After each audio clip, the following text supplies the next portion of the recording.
In relation to my previous video, uploaded more than a half year ago, comes the time for a short and comprehensible piece about basic camera features. And this time we will talk about aperture.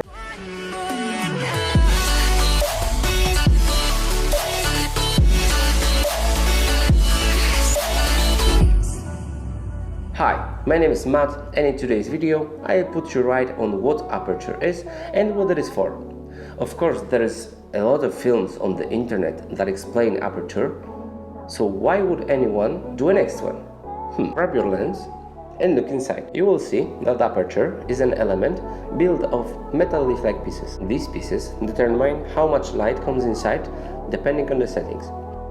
So aperture is like a shield from the light. Do you remember the cyclops from my video about shutter speed? If you think about your camera as a one-eyed guy, setting aperture is basically like making the cyclops squint his eye.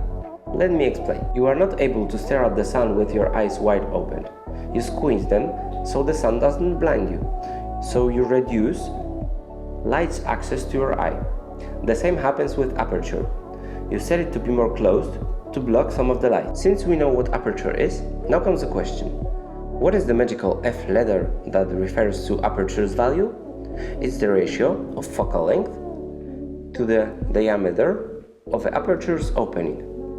To make it simple, with 50mm lens and f1 value, the hole will also have 50mm. It means that if you close aperture and make your f-stop bigger, the less light will come through and your picture will be darker. Now we can get to the first function of aperture, which is brightness. This brightness is very easy to understand.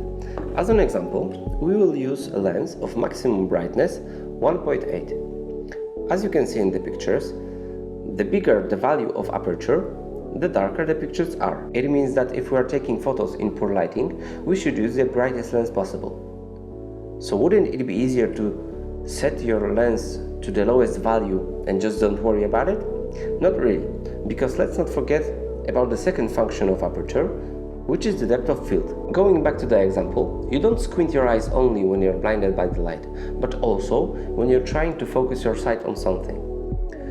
So when the aperture is open to its maximum, you get low depth of field, which means you are able to get bigger bokeh if in front of or behind your object. As you can see in the pictures, the blur diminishes when the aperture's value is getting bigger. A strong blur is great when you want the object of the picture to be separated from the background, for example in a portrait. But if you are shooting a landscape, you would rather have as many sharp elements as possible. Of course, to get a dope blurry background, you will need a few more elements, and you can check them out in my other video. Now you know how to set aperture to achieve different results. Obviously, with the higher brightness of the lens comes also a higher price tag. What if it's dark, and despite setting the lens as bright as you possibly can, the picture still comes out dark?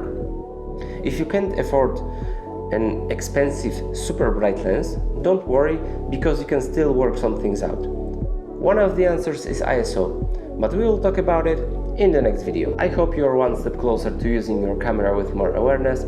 Remember to leave a like, and if you have any questions or suggestions for upcoming videos, let me know in the comments. And if you want to become my friend, don't forget to subscribe so you won't miss what's coming next. Bye!